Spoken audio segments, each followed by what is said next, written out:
Today, I'm going to talk to you about my Realtor bag and what's in my Realtor bag and why it's so important. I'm going to take it inside and I'll show you everything that's in the bag.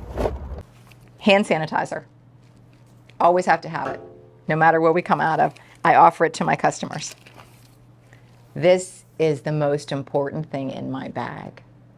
The reason it's the most important thing is you might think that being hydrated is.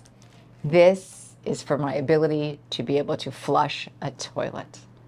Sometimes in a house that's vacant, they have turned the water off and they haven't left you any information that the water's been turned off, and your client goes in to use the bathroom. You might not even know. I need a way to flush the toilet. This is important.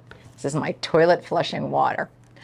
So many things happen during the course of showing houses, and if you're prepared, customers love it when I have stuff ready.